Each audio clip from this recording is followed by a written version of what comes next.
Bismillahirrahmanirrahim. Alhamdulillahi rabbil alamin. Wassalatu wassalamu ala sayyidil mursalin wa imamil muttaqin. Sayyidina wa maulana Muhammadin wa ala alihi wa sahbihi ajmain. Allahumma fasalli wa sallim ala sayyidina Muhammad miftah babi rahmatillah adada ma fi ilmillah salatan wa salaman daimaini bidawami mulkillah wa ala alihi wa sahbihi wa man wala wa la hawla wa la quwata illa billah. Alhamdulillah, segala puji kembali dan selalu terhatur kehadirat Allah yang masih memanjangkan umur, melimpahkan kesehatan, keafiatan pada kita seberataan, sehingga diperjumpakan lagi di majlis ilmu yang kita selalu berharap mudah-mudahan kegiatan majlis ilmu ini bujur-bujur membawa kita pada kebaikan-kebaikan dunia dan akhirat. Amin ya rabbal alamin. Melanjutkan kitab Al-Mukhtasar Latif. Pertemuan terakhir kita masih membaca seputar hal-hal yang membatalkan wudu. Hal yang membatalkan wudu arba'atun, ada 4 semalam. Yang pertama, keluarnya sesuatu dari salah satu 2 lubang, yaitu lubang kubul ataupun dubur. Baik halnya sesuatu itu berbentuk benda padat atau benda cair atau gas sekalipun, kecuali yang keluar mani. Kalau mani yang keluar mewajibkan mandi. Yang kedua yang membatalkan wudu, hilangnya akal, hilangnya kesadaran, baik karena guring atau selain guring, mabuk, pingsan, kasurupan, dan yang lain. Kecuali guringnya seseorang nang berduduk kokoh, dari awal guring sampai terbangun kada berubah posisi duduknya kokoh di permukaan lantai. Yang ketiga yang membatalkan wudu, berjumpanya 2 kulit antar laki-laki dan perempuan yang sama-sama sudah dewasa dan keduanya bukan mahram. Lalu yang keempat, memegang kemaluan depan manusia atau lingkaran dubur manusia menggunakan telapak tangan bagian dalam atau bagian jari jemari dalam, putihnya nang di dalam. Ini 4 hal yang membatalkan wudu. Ulun tes. Mencapai kemaluan sapi batal kada wudu. Pian berwudu mencapai kemaluan sapi batal kada? Kenapa kada? Mencapainya pakai telapak tangan dalam. Batal kada? Kenapa jadi kada? Karena bukan manusia. Ringkasnya kada masuk salah satu dari yang 1 sampai 4. Cuma melalain loko sipaknya. Kemudian semalam ulun berjanji mengurai tentang siapa saja wanita yang bukan mahram bagi kita. Pertama-tama, istilah yang benar itu bukan mahram. Jangan lagi ada nang menyambat bukan muhrim. Itu istilah kada benar sebenarnya, kada tepat. Karena muhrim itu orang yang melakukan ibadah ihram, hendak haji ataupun hendak umrah. Jadi istilah yang benar bukan mahram. Kan rancak tuh. Kita ketika ada bebinian hendak bersalaman, ujar lakiannya, bukan muhrim. Nyata, ikam di kampung, hendak ihram ke mana? Makkah, Madinah. Belum, namun sudah di sana. Ada bebiniannya juga nih, santriwati, alumni pesantren, sapupu hendak bersalaman hari raya, lalu bebiniannya bukan mahram. Apa yang dimaksud bukan mahram? Arti dari bukan mahram di sini adalah ketika mana lelakian tersebut sah dan boleh menikahi si bebinian. Apabila seorang lelaki sah dan boleh dalam hukum syariat menikahi si perempuan, maka antar laki dan perempuan itu disebut bukan mahram. Kalau laki-laki haram kada boleh menikahi seorang perempuan, itu artinya mahram dari si lelaki. Contoh, ding sanak sorang, ading bebinian kita, itu mahram kita. Kada boleh menikahi ading sorangan, kada sah dalam syariat. Atau siapa? Ding sanak abah, acil kita, sama itu mahram juga. Kada boleh pian menikahi acil surang. Kayak apa bib, amun acil ulun bunga seumuran lawan ulun, jangan malah lain pian tempeleng, kada boleh.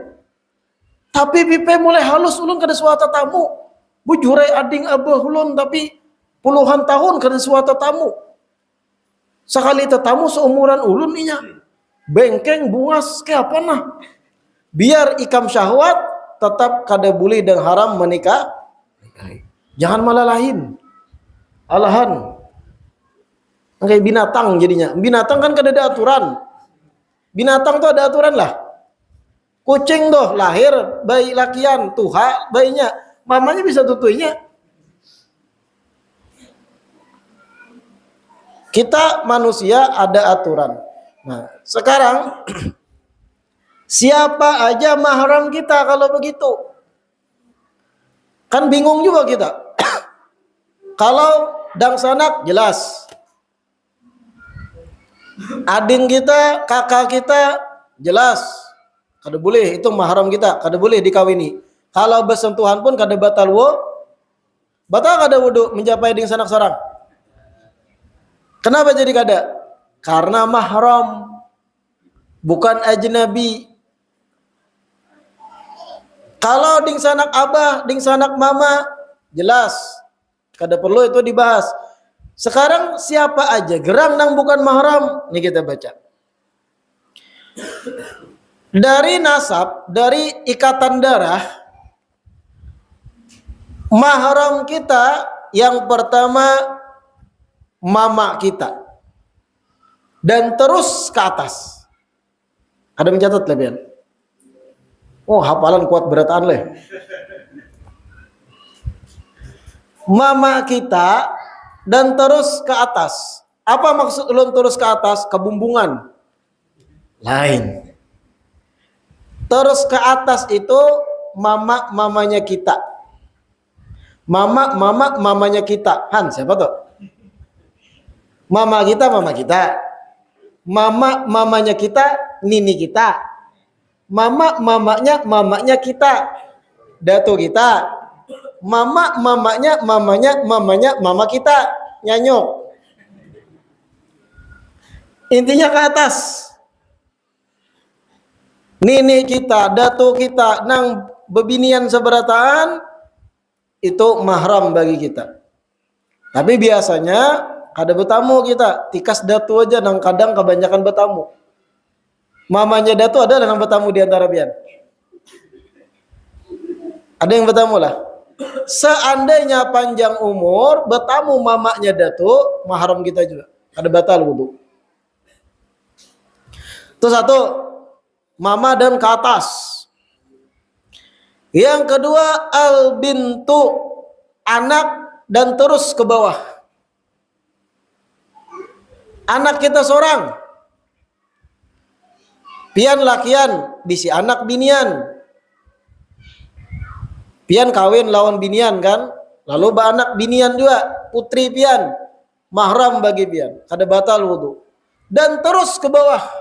Nah, maksud terus ke bawah di sini mencakup anak bebinian dari anak lakian kita. Oh, kayak betul. Paham lah. Cucu pian dari ketiba anak lakian, mahram pian juga. Cucu pian ketiba dari anak binian pian, mahram juga.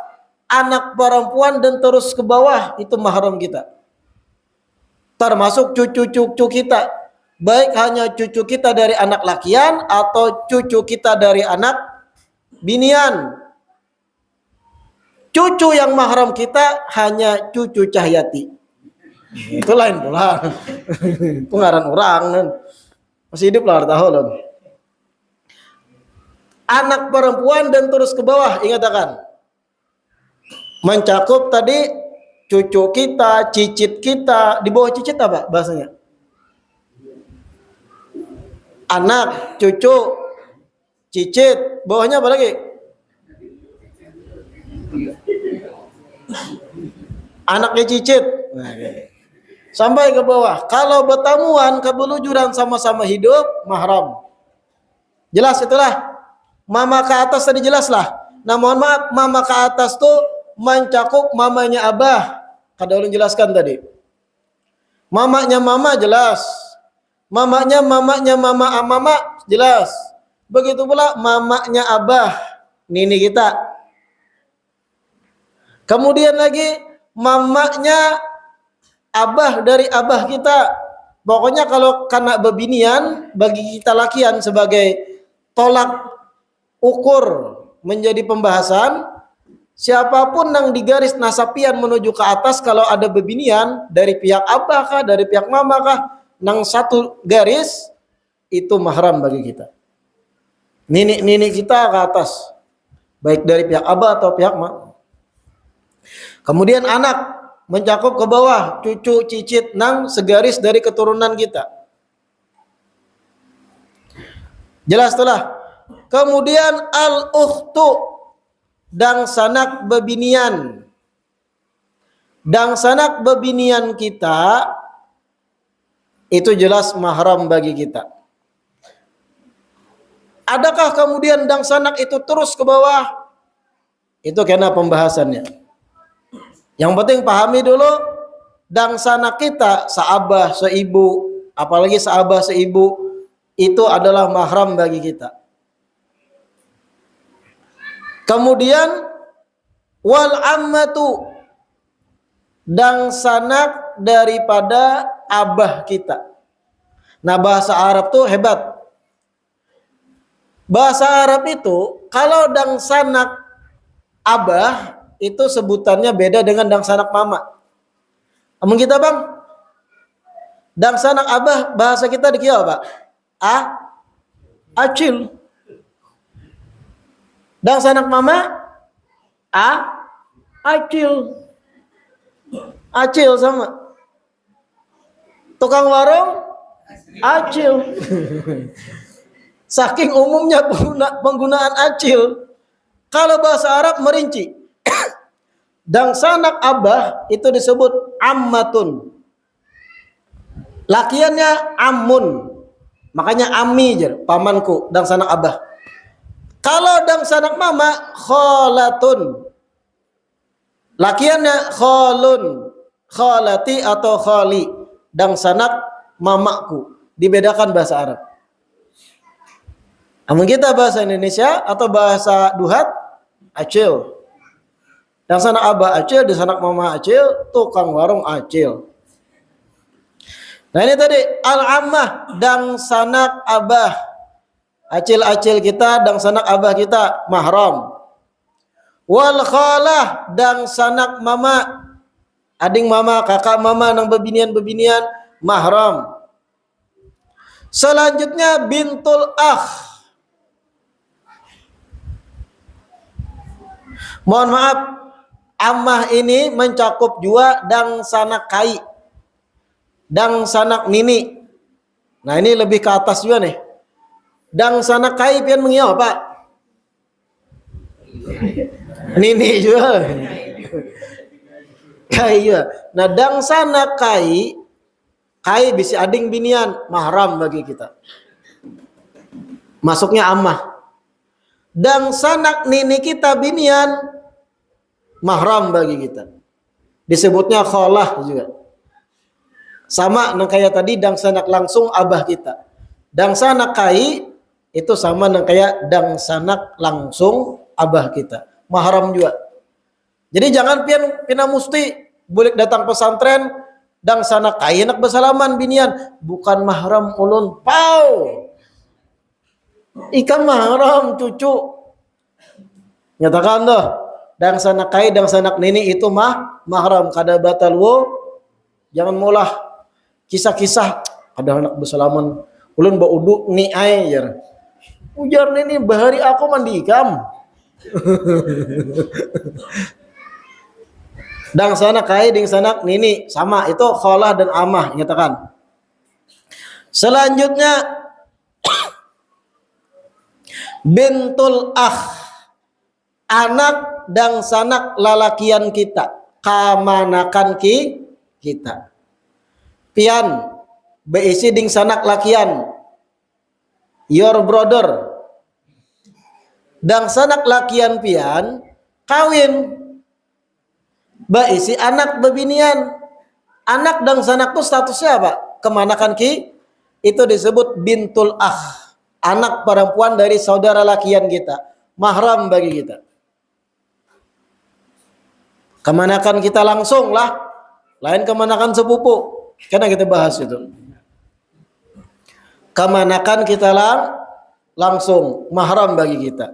Itu disebut bintul Selanjutnya bintul ukhti, anak perempuan dari saudari perempuan. Pian beisi kakak, beisi ading, contoh binian, kawin lawan lelaki lain. Anak binian juga, kemanakan pian dari pihak ading bebinian atau kakak bebinian, mahram bagi kita. Itu disebut bintul ukhti. Nah ini mahram-mahram kita dari segi nasab. Pahami itu. Setelah pian mendengar 7 macam mahram dari nasab tadi, sepupu masuk pada anak sepupu itu apa gerang bahasa panjangnya? Sepupu adalah anak dari paman kita atau anak dari acil kita. Abah pian beisi kakak, lakian juga sama. Abah pian beisi kakak lakian, kemudian paman pian ini, yaitu ding sanak abah tadi, kawin lawan binian, baanakan, antar pian dan anak paman pian statusnya sepupu itu bukan mahram, ingatakan. Yang mahram kita dang sanak abah atau dang sanak mama. Anak sidin yaitu sepupu kita, sepupu sekali, iya bukan mahram. Oh berarti bukan mahram, bolehlah kawin lawan sepupu, boleh benar, mun pian nafsu.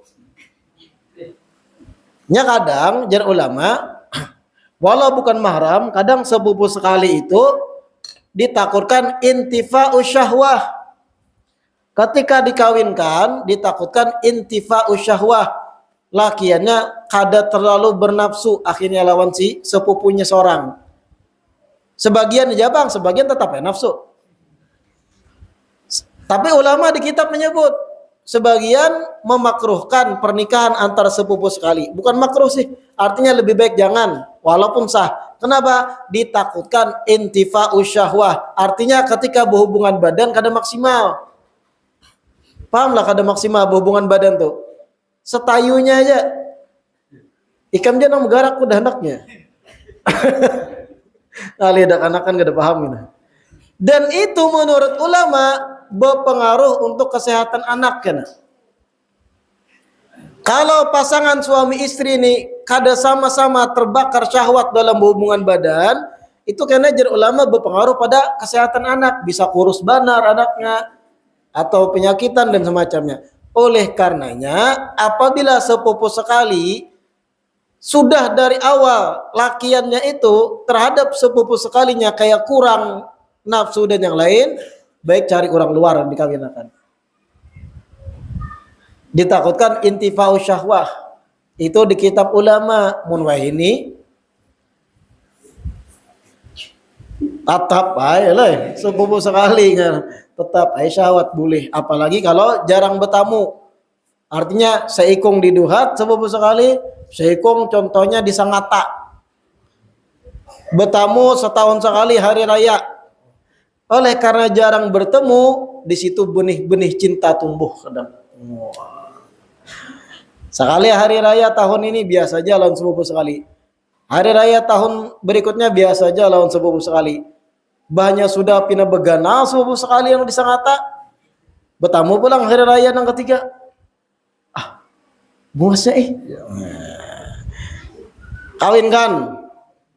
Ada bapak sah dalam Islam. Nyatakanlah sepupu sekali bukan mahram. Paham situ? Kemudian yang penting juga ada juga mahram kita dari segi sebab periparan. Tadi kan mahram dari segi apa? Nasab, tali darah, ikatan darah. Ini pulang mahram yang terjadi hubungannya karena pernikahan, periparan. Siapa aja mahram kita dari segi periparan? Yang pertama Ummuz Zaujah, mamanya istri kita, mamanya bini kita. Artinya apa? Mintoha, ketika pian sah menikahi anak perempuannya, maka mama kandungnya otomatis mahram kita. Kada batal wudu, kada papa balihatan, kada papa bersentuhan kulit, bersalaman dan yang lain. Kemudian yang kedua bintu zaujah, anak perempuan dari istri kita. Paham lah pian? Anak perempuan dari istri kita. Anak ulun seorang berarti lah. Belum tentu anak pian seorang, pian mengawini janda. Jandanya sudah besi anak bebinian. Mahram pian anak bawaannya kalau pian menikahi mamanya dan berhubungan badan dengan mamanya. Maka jadi mahram pian anak bawaan janda nang pian nikahi. Katakan itu ada papa anak bini kita nang bisi anak terdahulu tadi bersalaman lawan kita. Apabila kita sudah berhubungan badan dengan mamanya. Kemudian zaujatul ab, hubungan mahram dari segi periparan juga istrinya abah, mama kita leh. Belum tentu abah kawin pulang, lain belum tentu mama pian. Kalau mama pian jelas abah kawin pulang dengan wanita lain. Artinya apa? Mama tiri mahram, istri bapak kita mahram. Selanjutnya zaujatul ibni, istri anak kita. Siapa itu? Manantu. Pian bisi anak lakian. Kemudian anak pian lakian kawin lan bebinian. Anak pian tadi kawin lawan binian, biniknya anak pian itu mahram pian sebagai mintuha. Ini hubungan mahram sebab periparan ada 4. Mamanya istri, anak bawaan istri. Kalau anak bawaan istri, apabila pian berhubungan badan sudah lawan nang mama. Kemudian yang ketiga istrinya abah. Yang keempat istrinya anak. Nah, pahami itu. Di luar pada itu, di luar dari segi nang 7 nasab atau 4 dari segi periparan, itu bukan mahram kita. Contohnya sepupu 2 kali, jelas bukan mahram. Sepupu sekali aja sudah bukan mahram, apalagi sepupu 2 kali. Nah ini harus diingat, siapa-siapa aja mahram kita dan siapa-siapa aja yang bukan mahram kita. Nang paling rancak orang kada mengerti itu tadi, dang sanak kai atau dang sanak nini. Ini mohon maaf, terkadang kita bisi kai nih. Kai kita itu berisi ading. Ading nang saabah pulang. Paham lah pian? Kai pian nih masih hidup, anggap kai pian umur 60. Masih hidup sih Din. Pian selaku cucu menemui kai pian umur 60. Pian umur 20 lakian. Kai umur 60. Kai ini sekalinya bisi ding sanak saabah. Artinya abahnya kai itu berisi bini anum, beanakan, bebinian, kemudian umurnya 25, dan sana kai. Bisa aja terjadi itu. Karena abahnya kai panjang umur, misal umur 70, kawinnya pulang. Subur masih banak. Lalu jarak lawan kita sebagai cucu kai dengan dang sana kai tadi, nini lah disebutnya, parak, beda 5 tahun. Bungasnya siapa sih dia tuh? Dang sanak kai ya. Ketika anak bersalaman, maaf bukan muhrim, menyambatnya salah dah. Orang bukan mahram, itu mahram pian. Dang sanak kai. Begitupun dang sanak nih nini. Walau anum, tapi bipai anum masih pisit. Kadang kayak kai dah. Kai sudah longgar.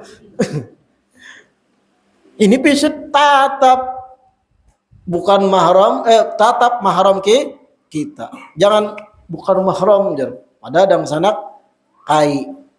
Boleh bersalaman. Kada batal wudu. Ipar bang.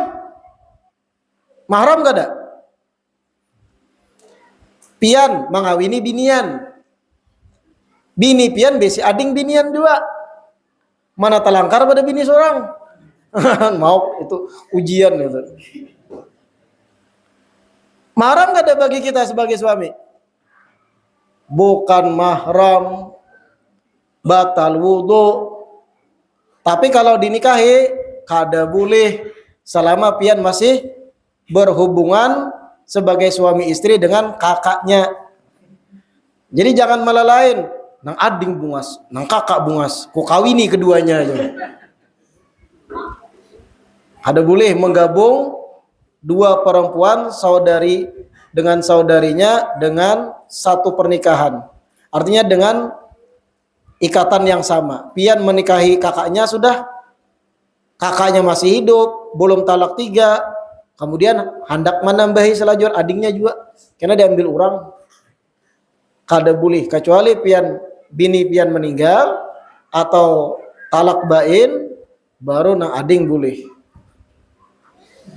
Tapi kalau berjapaian ketika berwudu tetap batal ipar itu.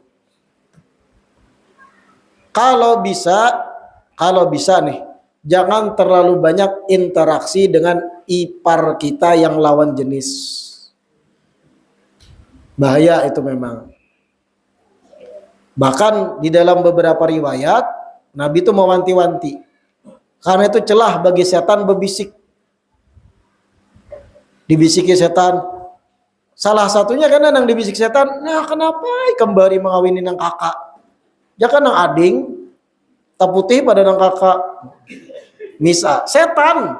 Makanya jangan terlalu banyak beriti dan berinteraksi lawan ipar sendiri. Kalau ipar sendiri itu sesama jenis, artinya pian beisi bini beisi ading lakian, sama-sama pian pada lakian. Nah, itu bebas interaksi, bagus. Tapi kalau ading bini sendiri itu binian, atau kakak bini itu adalah binian, itu bukan mahram kita. Dalam artian batal wudu dan pian kada boleh berjabat tangan, kada boleh bahkan Nang kayak orang akrab duduk sekamar, inya beselawaran handap dan semacamnya, berbahaya.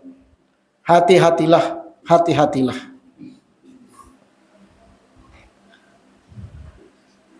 Al-hamu al-maut dalam riwayat. Ipar itu kematian, ujar Nabi. Bahaya. Banyak rusak rumah tangga gara-gara suami kebanyakan interaksi lawan ipar sendiri nang bebinian. Cembo belelekan, akhirnya terjadi hal yang kada diinginkan. Na'udzubillah tsumma na'udzubillah. Nah, ini masalah mahram, mudah-mudahan bisa dimengerti dan difahami. Selanjutnya faslun fima yahrumu 'alal muhdits, fase tentang apa aja yang diharamkan bagi orang yang batal wudu. Wallahu a'lam. Insyaallah kita lanjutkan di perjumpaan berikutnya. Mudah-mudahan yang kita dengar hari ini bisa dipahami dan dimengerti, dan mudah-mudahan dijadikan ilmu bermanfaat bagi kita seberataan. Amin ya rabbal alamin.